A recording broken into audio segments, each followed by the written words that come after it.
হুনাফা লিল্লাহি গায়রা মুশরিকিনা বিহি, এবং তোমরা আল্লাহর অভিমুখী হবে একেবারে খাঁটি মনে, সমস্ত আদিয়ানি বাতিলা, মিথ্যা দিন, মিথ্যা বিধান সব কিছু ত্যাগ করে পুরোপুরিভাবে একনিষ্ঠভাবে তোমরা আল্লাহর উদ্দেশ্যে তোমরা এই দিনকে গ্রহণ করবে, গায়রা মুশরিকিনা বিহি, এবং কোনো অবস্থাতে আল্লাহর সাথে কোনো কিছু অংশীদার সাব্যস্ত করবে না। এই সব কিছু একাই আল্লাহর মালিক, আল্লাহই সমস্ত বিশ্বের মালিক এবং সমস্ত বিশ্বের বিধানদাতা তিনি। কাজে একনিষ্ঠভাবে শিরক মুক্ত হয়ে আল্লাহর আনুগত্য তোমরা প্রকাশ করবে। আর যদি কেউ শিরক করে, ওমা ইউশরিক বিল্লাহ, আর যদি কেউ আল্লাহর সাথে শিরক করে, অংশীদার সাব্যস্ত করে, যেমন মুশরিকরা বলতো লা শারিকা লাকা ইল্লা শারিকান হুয়া লাকা, লাব্বাইকা আল্লাহুম্মা লাব্বাইকা লা শারিকা লাকা লাব্বাইকা, আল্লাহ আমরা হাজির, আপনার কোনো শরিক নাই, আমরা আপনার ডাকে সাড়া দিয়েছি, কিন্তু ইল্লা শরিকান হুয়া লাকা, হ্যাঁ এই একজন শরিক আপনার আছে, ওটা আপনারই শরিক, তামলিকু মালাকা, আপনার সব কিছুর মালিক, কিন্তু আমাদের ওই শরিক কোনো কিছুর মালিক না। তারপরে একজন শরিককে আল্লাহর সাথে তোরা বলে উল্লেখ করে হজের তালবি ওরা এভাবে পাঠ করতো, ইল্লা শরিকান হুয়া লাকা তামলিকু মালাকা। এই জন্য বলছেন যে আল্লাহর সাথে যদি এরকম শিরক করা হয় তাহলে সে ভয়ঙ্কর বিপদে পড়বে। আল্লাহ তাআলা কখনোই শিরক সহকারে তার ইবাদত গ্রহণ করবেন না। আল্লাহ বলছেন যে আমার ইবাদত করতে হলে এমনভাবে করতে হবে যে আমার ইবাদতে অন্য কাউকে অংশীদার রাখা যাবে না।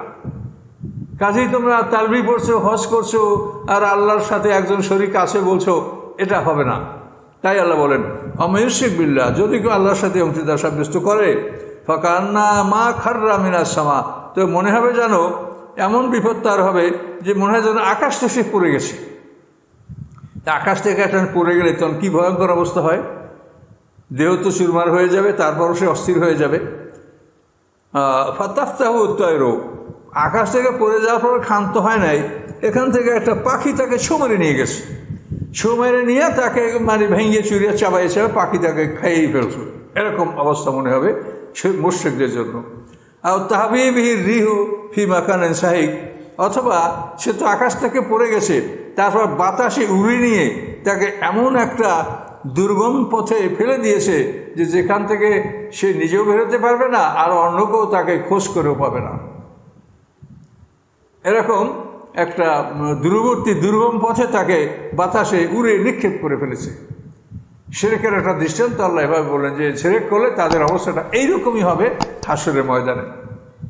জালিকা ওমা ইউআযজিম শাআইরিল্লাহ, এই কথাগুলি তোমাদেরকে বলা হচ্ছে এই জন্য আল্লাহর এই নিদর্শনগুলি যারা সম্মান করবে, ফাইন্না মিন তাকওয়াল কুলুব, এটা হচ্ছে অন্তরের পবিত্রতা, অন্তরের তাকওয়া।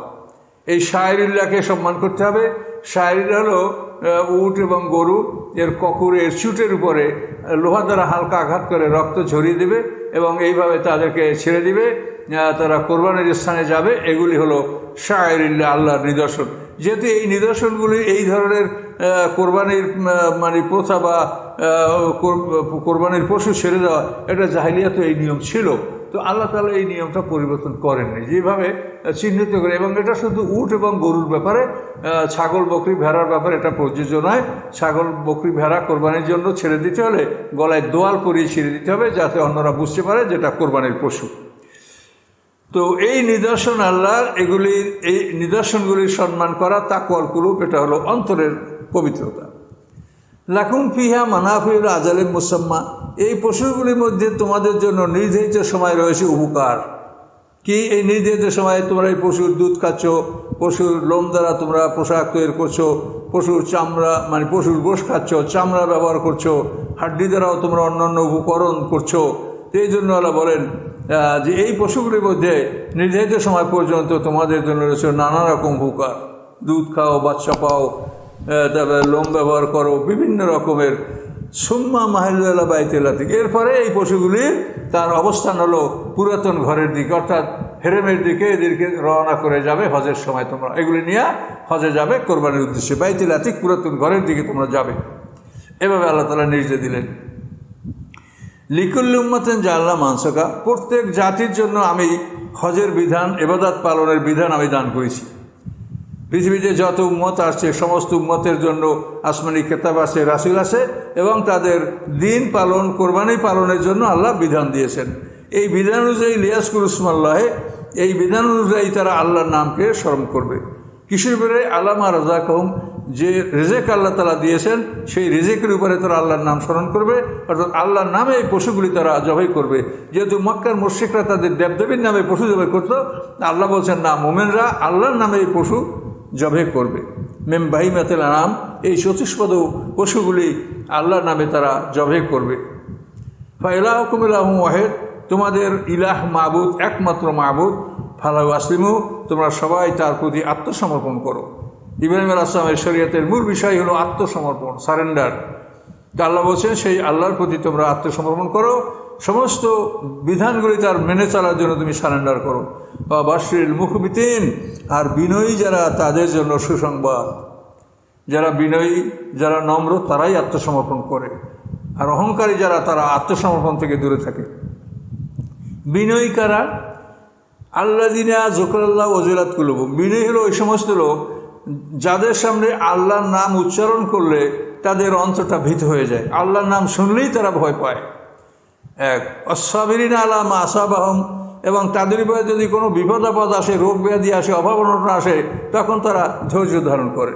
দুই, তিন নম্বর হলো মুকিমিস সালাতা, তারা নামাজ প্রতিষ্ঠা করে। চার নম্বর অমিম্মা রাযাকনাহুম ইউনফিকুন, চার নম্বর হচ্ছে আল্লাহ বলেন আমি যে তাদেরকে জীবিকা দান করছি তা হতে তারা ব্যয় করে।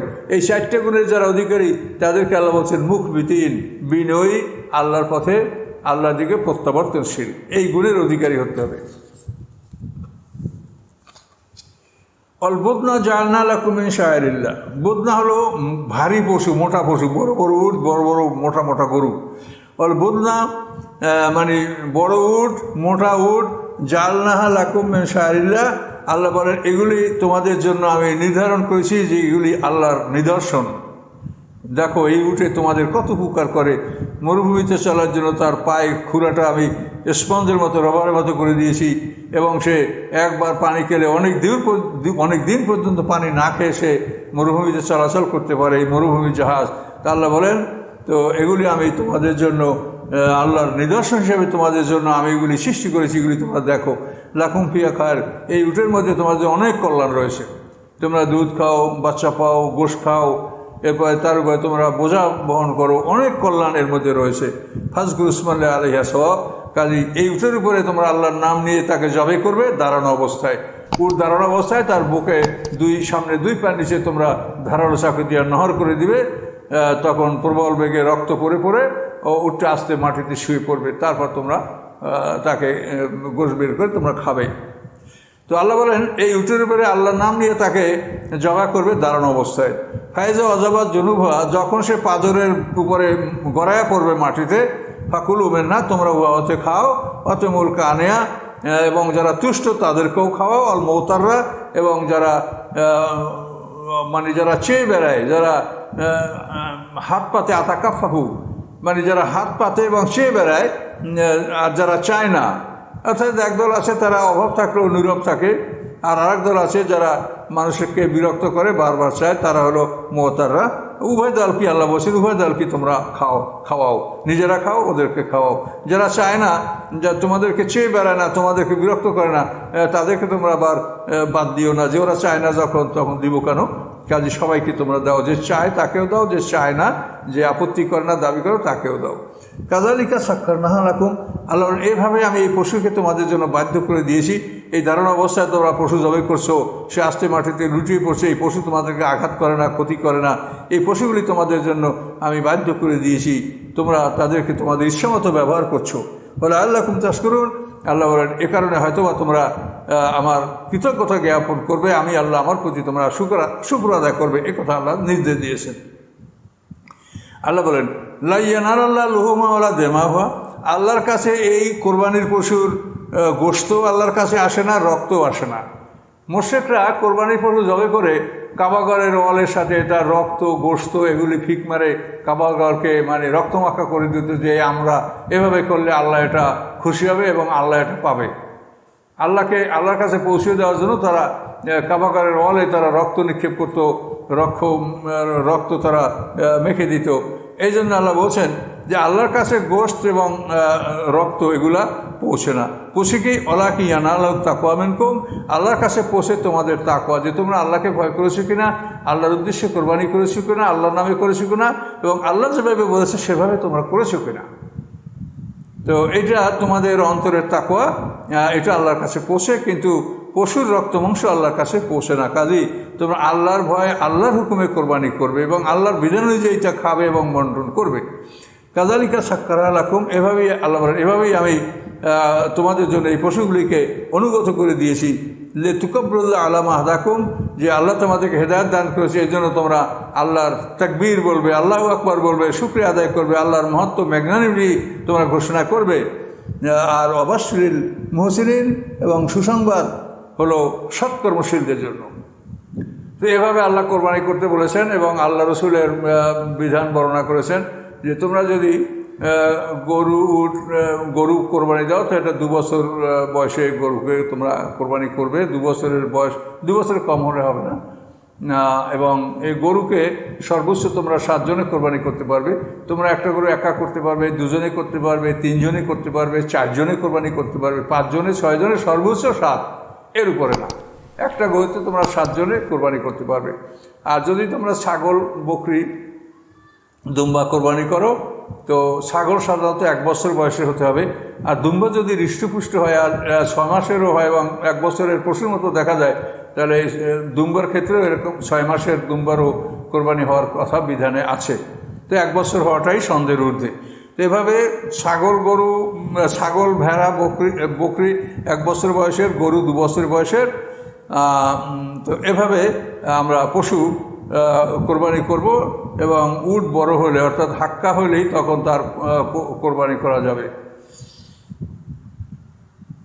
বেন্তে লাবুন, বেন্তে মাখাস, তারপরে হাক্কা যা। তো ওই হাক্কা মানে উপযুক্ত যখন বয়সপ্রাপ্ত হবে উট, তো উট সাধারণত মানে 4 বছরে উট উপযুক্ত হয়। 4 বছরের আগে উট ছোটো থাকে। তো এই উটকে 7 ভাগ থেকে কোনো কোনো হাদিসে উটের ব্যাপারে 10 ভাগ পর্যন্ত বলা আছে। কিন্তু কথা হলো যে আপনি এমন 60টা লোক একত্রিত গরু কোরবানি করবেন যারা এক মনের মানুষ, সবাই আল্লাহর নৈকট্য বা আল্লাহর সন্তুষ্টির জন্য কোরবানি করে। কেউ যদি মনে করে কোরবানি না করে ছেলে মেয়েরা খাবে কি, আত্মীয় স্বজন খাবে কি গোশত খাওয়ার জন্য, তাহলে কিন্তু কোরবানি বরবাদ। আল্লাহ খেতে অনুমতি দিয়েছেন, এই জন্য আপনি 10 তারিখ থেকে 12 তারিখ পর্যন্ত কোরবানি করে এটা খেতে পারবেন। 12 তারিখের সূর্যাস্তের পরে কোনো কোরবানি করলে সেই গোশত সম্পূর্ণ বিলায় দিতে হবে, সে গোশত খাওয়া যাবে না। মান্যতের কোরবানি যদি মান্যত করা হয় যে আমার এই ছেলে অসুস্থ, সে ভালো হলে আমি একটা কোরবানি দেবো, এই মান্যতের কোরবানি গোশত খাওয়া যাবে না। যেটা নর্মাল কোরবানি, আপনি 10 তারিখে আপনার উপরে কোরবানি ওয়াজিব, অর্থাৎ আপনি মালিকের নেশাব, যে মাল মানুষের কাছে থাকলে জাকাত হয়, ওই মাল থাকলেই তার জন্য কোরবানি ওয়াজিব হয়। এই কোরবানি আপনি দিবেন 10 তারিখ থেকে 12 তারিখ পর্যন্ত। এটা আল্লাহর দাওয়াত, মানে এটা তো আল্লাহর জন্যই কোরবানি, আল্লাহ আমাদেরকে খেতে অনুমতি দিয়েছেন, তোমরা খাও। কিন্তু 12 তারিখের সূর্যাস্তের মধ্যে কোরবানি দিতে না পারলে এটা খাওয়া যাবে না, দান করে দিতে হবে। সব মান্যতের কোরবানি গোশত খাওয়া যাবে না।